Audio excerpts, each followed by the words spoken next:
welcome to the Crypto Show's Digital Cash Evolution right here in Phoenix, Arizona. We are your go-to source for cryptocurrency information with training and obtaining.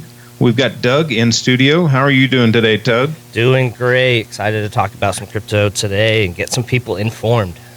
All right. Yeah, the price is coming up, so the meetups will start filling up again. That's how that always works. And what do you got planned for this evening, Doug? We're going to head over to Classic Crust again after the show here. That's at Cave Creek and Cactus Road. I'll be there by 6 p.m. And the listeners here, if you want to come on down after you hear the show, you want to got some questions about crypto or just want to come by and talk, maybe we'll trade a little crypto. I'll give you a few bucks in Bitcoin or Dash and come learn about crypto. Yeah, and do you have your ATM up and running, your little mobile unit yet? No, we're still working on getting that going soon, though. Yeah, we're going to be able to, we're going to have a portable unit. We operate ATMs, and most of them are in smoke shops and other places. But we've got this, right, like you said, this portable one that we're going to start moving around with us so people can do transactions and mess around, play with it.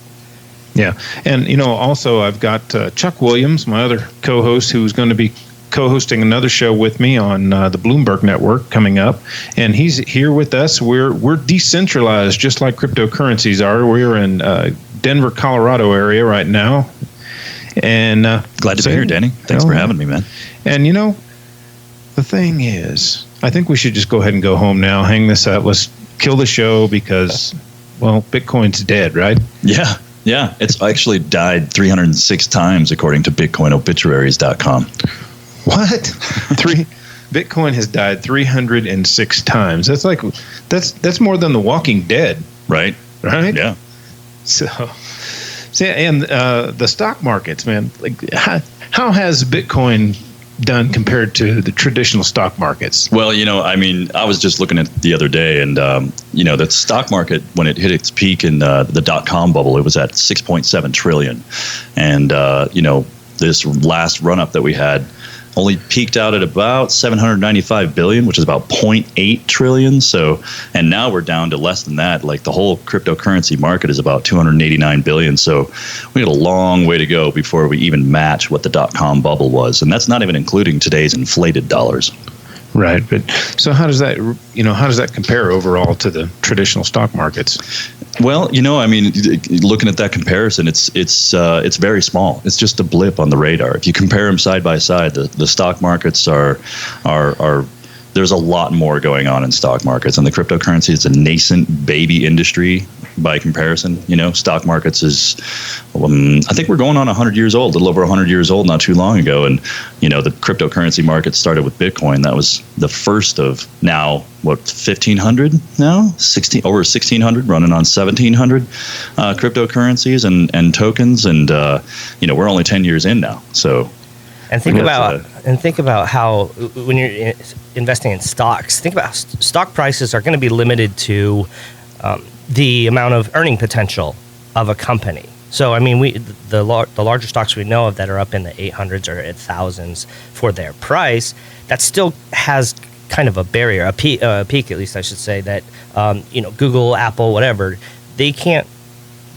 There's a price there where they're not going to continue to just go because they are limited to the earning potential of the company, whereas Bitcoin doesn't have that barrier. Right. I was wondering, do stocks have 8 ATMs in Phoenix, Arizona that you can just go and buy some stocks from? Not that I've seen, man. I can look for you, but no, I haven't. Oh, that would be incredible. Well, that's a good point too, because the stock market only has certain groups accessing it.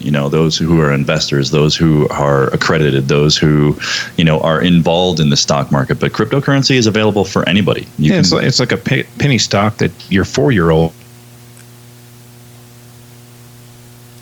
Oh, we might have lost Danny there. All right, so we'll pick it up from him. So let's talk while we're waiting to get Danny back. Let's talk a little bit about what is Bitcoin. If we could, kind of roll it back just a little bit for you if you're tuning in. Also, if you have questions, feel free to call in the station at 602-277-KFNX. That is 602-277-5369. But what is Bitcoin? What is cryptocurrency? So Bitcoin and crypto are a new way of transferring value across the internet. And so what makes Bitcoin different is this is a peer-to-peer way of transferring. So peer-to-peer, what that does is that removes the middleman. That removes the banks. That removes the Visas and the MasterCards and the third parties that really are just custodians of your money until you ask for access it and hope they give it to you, because that's, in fact, when you have your money in a bank, they are the custodian of your money. You have to hope that they give it back to you. So what I mean by that is, if you look in Greece, the people that had their in 2013 that had their money in their banks, when they went through their economic crisis, they woke up one Monday morning and the banks just didn't open. And when they finally did, I don't know if it was a week later or whatever, they restricted ATM withdrawals to $60 per day per person, and all these other controls and limits on your money that we have it pretty good here in the U.S. And if you go into your bank today, you're going to have access to your money, but are we going to have that Monday morning? Well, you'll have access to some of your money. If you go over too much, then you have to order your money, which is always funny. Yeah, I've run into that too. You go in, and if you want larger amounts of cash, this is my cash. Oh, I'm sorry, you're going to have to let us know. And they're asking you what's it for, and they're filing something. Yep. So Bitcoin is peer-to-peer. So we don't have to route our money. Every time you swipe your card, there's approximately 7 parties that are involved in that transaction. And we wonder why we have our identities stolen and credit card fraud. And every single one of those parties is a failure point. If they've got access to your data and it leaks, then boom, that's the weakest link in the chain there. So, it's like, that's the one thing I love about cryptocurrency is that you can keep something that allows people not to draw on your account. Whereas if you use a credit card, if they have your numbers, they can use it whenever they want to. And that's actually where that Bitcoin is a push transaction versus a pull transaction, which means you are pushing the transaction. A pull transaction would be a Visa or MasterCard, where you're giving them the credentials to your money, and they pull from your account. So I guess we got Danny back? Yes, we pushed our way back on through Skype. Great. I see you're talking about the push versus pull transactions. Are you explaining the safety of that versus using credit cards online? Exactly. Yeah. Talking about how the weakest link in the chain, if there's 7 parties involved in a Visa or MasterCard transaction, then if they leak your data, boom, it's all over. Yeah, I know. I think about like every time you have to call someone up and give them your full credit card, you're just like giving some random person over the phone that you do not know. Yeah, I cringe every time they. Yeah, I cringe every time they say, "Read me the 3-digit number on the back of your card," and it's like, what is the point of that? Having that security code, security but everybody has it. It's really absurd. And so, Bitcoin is like handing cash. So handing someone a $10 bill is also a push transaction. So that's what I mean by a push transaction. So we'll be right back, guys. Welcome back to the Crypto Show's Digital Cash Evolution, sponsored by Dash.org, which is a local Phoenix cryptocurrency company that is a fork of Bitcoin. You should find out more about that, support your local businesses, and check out Dash.org. And Dash has also given us some cryptocurrencies to give away to people. So if you show up tonight at the Classic Crust Pizza, then we can get you some Dash. And I always recommend the Edge wallet because you can use multiple currencies with that, including Dash. And it's pretty simple to operate. So, Doug, tell us what we got in store for us out there tonight. I mean, do you have training classes or tonight's what's it going to be? Tonight's just going to be an informal. If you want to come by, a couple of us hanging out, just talking crypto. We do, like you said, the classes a couple times a month. Here and there, it's a little more formal setting, but today you're certainly welcome to come on down. And most Wednesdays we go down there and just talk crypto, and we can get your questions answered. Come hang out, have a beer, learn about crypto. Yeah, pay your tab in crypto. They accept Bitcoin and a bunch of other cryptos there. Yeah, and that's where you really get it when you're there at the store and you have a point of sale right there at the store that takes multiple cryptocurrencies, and you just waddle right up to the register, get your beer, pull your phone out, and you send your money right directly to that register. And that's initiation. There's no guy in the middle. There's no middleman. And there's no 3 to 5 days Yeah. You don't have to ask anybody for permission to spend your money. Whenever I check out at grocery stores and such these days, if I'm using a traditional credit card, I always wait for that approval thing. I always tell the teller, "Oh, the bank said it was okay." It's my mantra now. Yeah, right. Exactly. I have to ask permission to use my own money. And what does that really mean? Every single time, but not anymore with cryptocurrency. Yeah, it's a magical feeling. It's just like handing over cash, but over the internet. Yes. Go ahead. Yeah. I don't know if you wanted to talk more about the some of the peer-to-peer nature, or if you got something. Well, yeah. Let's talk about the peer-to-peer. What that actually means. About, I mean, think about the last time you went to the bank and had to open a bank account. I know you have to open them quite often, Doug, because they keep shutting yours down. But Yeah. How many are now? That's a whole segment on its own. Yeah. are they still doing fecal samples when you go to open a banking account? I mean, Yeah. what's this? You have to give like the toenail clippings of your firstborn child, fecal samples, all kinds of junk just to cheek open a swab. bank account. Who did you have to ask to open a crypto account? Oh, nobody, zero. Nobody. And in fact, I don't even provide an email when you set up a Bitcoin wallet. That's the part where people are. I think you install it, you download it, and you're like, okay, you think you're creating an account, and that phrase doesn't really apply for Bitcoin. You're not really creating an account per se. You're unlocking your ability to transfer money, value, cryptocurrency. But you're not gonna provide a name. You're not gonna need to provide an email address, any identifying information. And boom, you've just opened up an entire world of banking and finances without the intrusion of needing to give all of these things you're saying, identity and. So here's my question to you: when do you see this being mainstream completely? When are we going to hit that tipping point?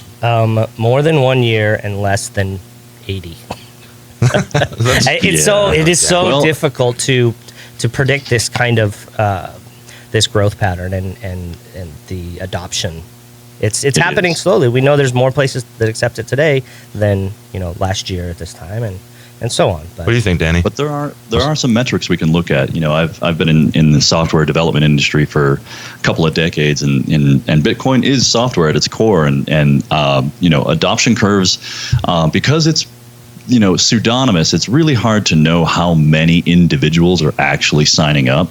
But we can make some guesstimates, and based on the adoption rate that we have right now, and some many estimates, I think we're looking at between 1% and 3% of the globe right now is currently engaged, and that means we have a lot more space to double many times before we get a clear adoption rate. And my educated guess, based on looking at previous adoption curves of various other technologies like that came on, like the refrigerator and the car and other like economically fundamentally changing kinds of technologies, I think we're looking at like a 5 to 10 year range before we get somewhere between 60 and 80% adoption. That is, people on the planet using cryptocurrencies on a fairly regular basis. That's my current estimate, and I'm pretty confident. The more I look at the numbers, the more I'm pretty solid in the 5 to 10 year range. We'll be at the 60 to 80% mark. Keep in mind, the iPhone was only invented. It only came out about 10 years ago. It just had its 10-year anniversary not too long ago. And that completely changed everything. Everybody with a mobile phone, a smartphone in their pocket. But the iPhone still only has, I think, 3 to 5% market penetration, and Android's in the 30 to 40% range. So Smartphone, don't you mean a Swiss bank account? Right. By comparison. Yeah, there you go. I mean, piss off a liberal, put a Swiss bank account in your pocket. Right.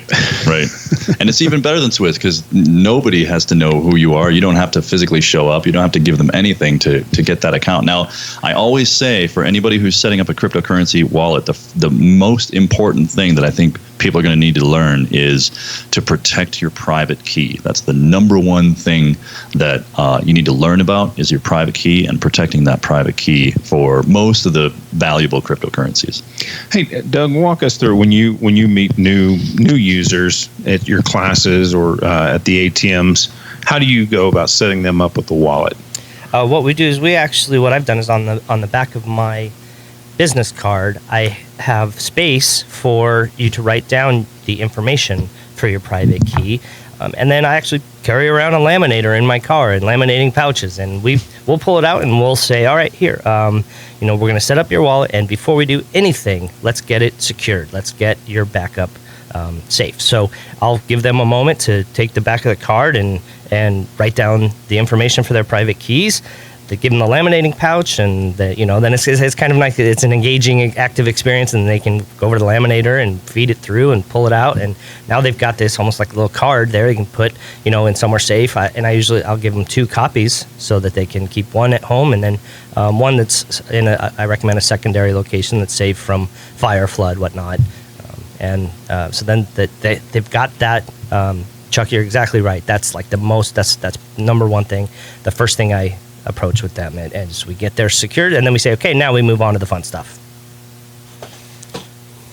Fun little fact, we're actually getting ready to move into a metal wallet here for people. So when we do our presentations, they'll have an option of having a paper backup wallet on the card, or they'll have a metal backup wallet that we can actually print right there for them. So that's in the works. It's not here yet, but yeah, that'll be awesome. Then it's fireproof, and I mean, there's a couple products out there that have something like that now.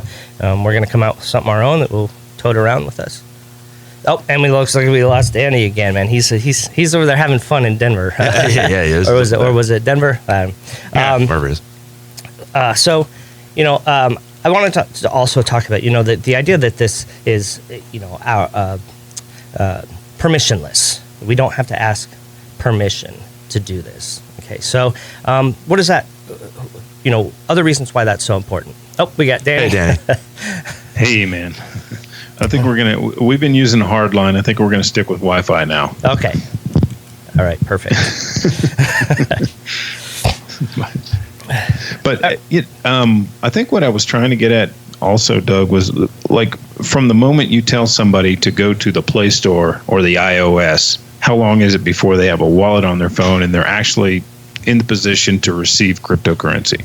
Oh, and 30 seconds to a minute. Minutes, yeah. Minutes. Yeah, it's 1 minute. Yep. However long it takes to download the wallet, right? However essentially. long, Right. If your Wi-Fi is pretty strong, you might download the wallet in 30 seconds, and you're able to take the take a payment right then. It may take a little bit longer if you want to go ahead and set your password up at that point, but it's just that fast. If you lose your wallet, the cash in that wallet is gone. If your physical wallet.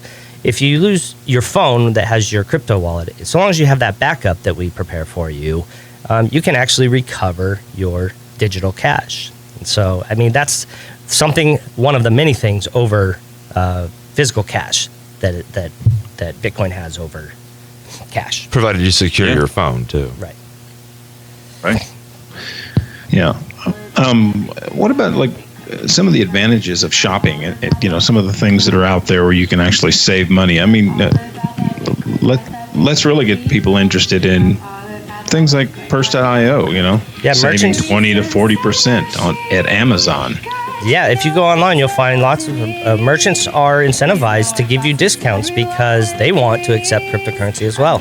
And welcome back to the Crypto Show's Digital Cash Evolution right here in Phoenix. And definitely come out tonight to Classic Crust Pizza and get your wallet, get some free cryptocurrency, buy a beer with some crypto, buy a slice of pizza. Come out and see it in action with Doug, and he will definitely walk you through that and help you get going on cryptocurrency. Also, check out our sponsors, Dash.org, which is a Phoenix company, and Defense Distributed has got a little gift for us to give away. So if you're a gun enthusiast out there and you think you might be interested in making your own gun at home with a desktop CNC milling machine, if you can talk one of the local gun dealers in town into being a distributor for the Ghost Gunner, we will send you a free Ghost Gunner. And that's valued at about $2,000. So get out there and knock on the doors at the gun shops and get the Ghost Gunner going there. Doug, you there? Yeah, yep. So you got anything else you want to wrap up on? We were going to talk about some Sure. some tech stuff too. Sure. Okay. And we'll encourage you guys to call in if you have questions. Call the station here, 602-277-KFNX. That's 277-5369. You know, I just wanted to touch on the idea of money printing by the government as an addiction. This comparison of printing to the behavior of an addict. And so I've heard this from multiple economists and libertarian thinkers, and the money printing, there are so many parallels to the idea of money printing by the government. Money printing is like getting their fix, and we all know that what the addict truly needs, the hair of the dog, when the alcoholic reaches for his beer in the morning because the side effects of not getting alcohol in the system are way worse. And so he just gets that fix again. But he knows that that's really, to truly get better, that's what he needs to do, is to detox. And we know that the only safe way, or really the only way to start to recover from runaway inflation is to make cutbacks and not continue mass printing. That is the healthy way, and unfortunately the reason why that doesn't go over well in government is because that is you don't get reelected when you say, we need to cut spending in areas. It's not so much that they're printing, because only about 7 or 8% is in cash and coin. The rest is just digital anyway. Right. So Correct. they're basically forging cryptocurrency out there is what they're doing. Yeah. If you really dig into it, 90% of the money that does get created in the system is through the banking system itself, through mortgages and loans, where they just bloop, we'll create an account for which you. brings you brings you back around to, well, what happens to Bitcoin if the power grid goes down? If there's an EMP, then what happens? Right. Well, what's going to happen to your dollar? There's only going to be about 7 or 8% left, and it's in cash, and you don't have any. So Yeah, but that money printing is definitely an issue, and I'm not aware in all of my research of any government or money entity in human history that has actually recovered from that situation successfully. I think they always have to press the reset button, and that's the cryptocurrency is going to bring a fundamental economic change, and I kind of call that to the fractalization of niches. Every little community is going to have a change that's going to happen because of these cryptocurrencies coming into their space and disintermediating things. One of my clients, by the name of Alarmex, they are moving into the security space. They have a product, device that's going to be prototyping. They're one of these many tokens that are going to, do a private sale up front to raise money to build the product. But this is a real product that they're going to be developing that'll be disintermediating, I think is the term, all of the security companies out there. But their intent is not to replace security companies, it's to enhance them. But the blockchain is going to be a dash fork, and I think this is a good example of how we can understand how cryptocurrencies or tokens can be used differently than just as money, because these little devices are going to use those tokens to send information. And that's the thing that happens with every one of these transactions that you do on these blockchains, is you're just sending information with your private key. You're using cryptographic math to send information to the blockchain, and it gets broadcast across all these nodes. Well, Alarmex is doing a similar thing. It's got a device that's going to broadcast information across all these nodes, but rather than giving permission to certain amounts of Bitcoin, as it happens on the Bitcoin network, it's going to send snippets of audio or video that it captures to the decentralized blockchain, and you're going to have a more secure mesh network security system on top of it. And the centralized securities companies, they won't have to be doing the monitoring anymore. You can have emergency services notified. You can have video come to your phone. There's going to be all kinds of options. And these are the kinds of changes that we're going to see. Well, why don't they just do it with the dollar?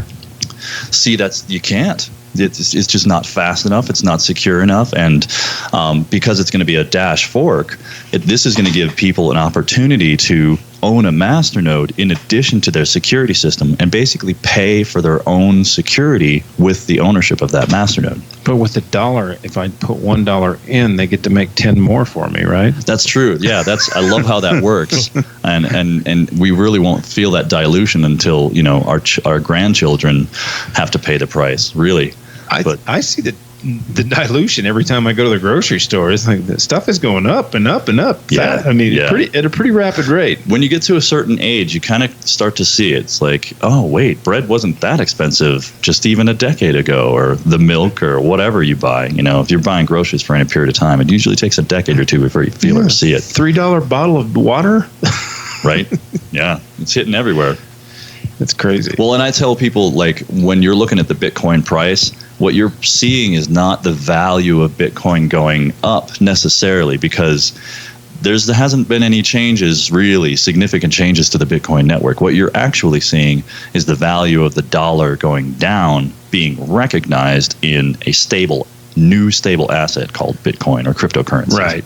Yeah, cryptos don't go up. The dollar just goes down. Right. There's another one. I don't really know a lot about this technology. It's called Power Ledger. And what they're hoping to solve is to be able to distribute solar power to the customer, and you would just use your cryptocurrency to pay for the power. Yeah, I'd heard about that, and that's what I love about these decentralized tokens, or these. I don't know do you know if it's an open blockchain, public open source? I'm not sure yet. I want to find out more about that, because in Phoenix, solar is a pretty big deal, and okay. I think even on KFNX, there's someone named Solar Sandy. Right. We need to get her hip to Power Ledger. Right. Yeah, that's a great point. I mean, these kind of fundamental services, to share those is going to be really important. And I think on that note, it's really important to even mention that the Dash network had completed a project, I think it was earlier this year or maybe late last year, with NREL, the National Research Energy Laboratory, that was experimenting on how to distribute or accept payments for your electricity, for your home electricity. Are you familiar with what they're doing at ASU right now? Well, I know they got a couple of things going. There was a paper released recently by one of the doctors there, Dr. Tapp, who's been teaching on Bitcoin for a long time and has teamed up with the Dash team to do research experiments on network propagation and scaling issues. I think is the main focus right now. Yeah, I mean, it's going on all around the country, even MIT and several others. It's not just Dash; it's multiple. They're doing it with Bitcoin and others as well. But it's great to see that cryptocurrencies are getting involved in colleges and stuff like that. Absolutely, yeah. I've heard about a lot of grants coming from different cryptocurrency foundations. I think Digibyte has some grants going on. I think the Litecoin Foundation had recently done some things. Even Zcash was involved in was it Stanford? I could be wrong with those specifics, but I know that there's a number of cryptocurrencies involved with a lot of different educational institutions. Yeah, the last time you were on the show with us, we had Connie on. From BitGive, and that's another area that cryptocurrencies are stepping up. You don't see the government doing so much. Right. Yeah, I mean, there's an attempt to get the crowdfunding efforts. Go on, Doug. Oh, Tanner, do you have something? No, nothing. I'm just listening to you guys talk over here. You guys are. Right, yeah, I thought somebody was trying to jump in, but yeah, No, I think that the crowdfunding or the charity giving space is a perfect opportunity for anybody in the world to give to anybody in the world, and it can be based on its own merits. But of course, that's risky. Well, I seen it firsthand when I went into the hurricane. We were live on air the same night that the hurricane was kind of finishing up. And we announced that we were going to go down there and just help out a little bit. And some of the listeners just started sending us cryptocurrencies. Plus, we already had the funding from Dash. And, within an hour, we were spending that money at Walmart and delivering it to people in the storm. Yeah, I remember seeing you out there on the boat. It was wonderful. Yeah. And welcome back to the Crypto Show's Digital Cash Evolution right here in Phoenix, Arizona. And I want to thank our sponsors, Dash.org, the local Phoenix cryptocurrency company. Definitely check those guys out. Instant transactions and private transactions. You definitely want to go check that out and see some of the stuff that they're doing. And some of the stuff that we were able to do with them, they've sponsored our show for almost 2 years now. And it's not they don't just sponsor the commercials. They actually did some really cool stuff. They allowed me to, like I said, go into the face of the storm and the hurricane and help out people. I was able to help 3,100 people out, giving them, care packages and stuff like that on the ground in 12 cities. And then we went back. I was with Max Kaiser and Stephen Baldwin, and we actually went back and helped 2 families. Right. We gave them like $6,000 each towards their house. Right. You guys can see that episode. Yeah, man, it was the Great American Pilgrimage on the RT Network. It was really very interesting. One of the things that I got to see was I went to Vidor, Texas, and that was one of the worst hit places. And Vidor was actually famous for being very racist. And when, this is in the past, it's not really like that anymore. But when we were there, my wife is Chilean, and we were handing out these care packages. There were instances where you could see that they had to humble themselves. There was a couple of people you could tell that they were angry that hey, what are you doing there? They were racist, and it was obvious, but they were biting their tongues, and it was just interesting to see everybody coming together there, especially in that town. There was a lot of different races in that town, and historically, that town has been terrible. Yeah, that's the thing about charity. It's hard to say no. It's hard to say no to when people are trying to do the right thing, or when people are trying to do a good thing, or when people are trying to contribute financially or meaningfully with value to a community that's been damaged. Yeah. And just being able to tell them that, we did not accept the dollar. And that was the rule. We actually had a person that came up to us when we were in Rockport, Texas, and he tried to donate money to us, and we refused to take the dollar. Told him that we would only take cryptocurrencies. And it just so happened that the guy had an Airbitz wallet, and somebody had given him like $10 a couple of years before, and it had turned into $100 and something dollars that he had on there. Nice. So the guy gave me like $5. I mean, it just as a token for thanking me for giving him the care package. It was really, really cool. That's great. But just to be able to tell people, no, we don't want your stinking dollars. Yeah. We're doing this solely with cryptocurrency, and we did a great job, man. And that goes on all over the world. It's amazing how many things are being done with cryptocurrencies. It's not just the Silk Road where they're buying drugs or whatever, because it's really a bad move to try to do that. Yeah, you're setting yourself up for failure if you're using cryptocurrency to buy drugs online. Right. I spoke at the Global Blockchain Summit here in the Denver area not too long ago, and there was an organization that took the stage that I was really impressed with called Social Plastic, and their goal is to remove plastic from the oceans. It's a very simple thing, and what they do is they allow people in impoverished nations to collect the plastic and bring it to these centers, and then they give these social plastic tokens in exchange for these sorted different colors of plastic, and they create the market between the plastic and recycling buyers. So it's a really kind of closed-knit system where they're able to give value to these people who are collecting, not necessarily having to pay employees or manage infrastructure and all that kind of stuff. But these families, they're able to send their kids to school now using these new tokens. Yeah.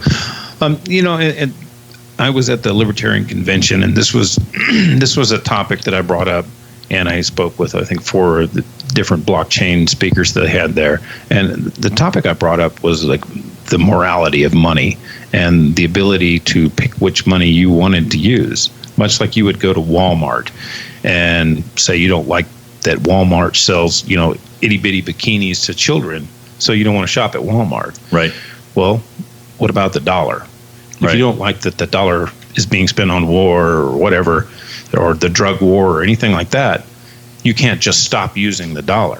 But with cryptocurrencies, you can pick which currency that you like that does whatever, good that you, whatever makes you feel good. If they're doing that and that's your currency of choice, It's the truest kind of free market that I've ever experienced in my life, really. And, I think back very often to when I read the Bitcoin white paper, I realized that this was the first time that we as humans had an exit strategy from the known issues of government and banking finance that has plagued us for as long as those institutions have existed. That's exactly how I got into cryptocurrency. I was a Ron Paul supporter. I was a Republican delegate for Ron Paul, and so I went to all the rallies and held the little signs up that said "End the Fed, end the Fed."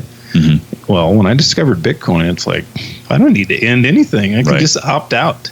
Now, I want to be clear here because I want to give a fair shot, because there's a lot of people that like government or certain kinds of government or certain things that governments do. And, where I stand is I'm fine with people organizing. I'm fine with people getting together and making decisions.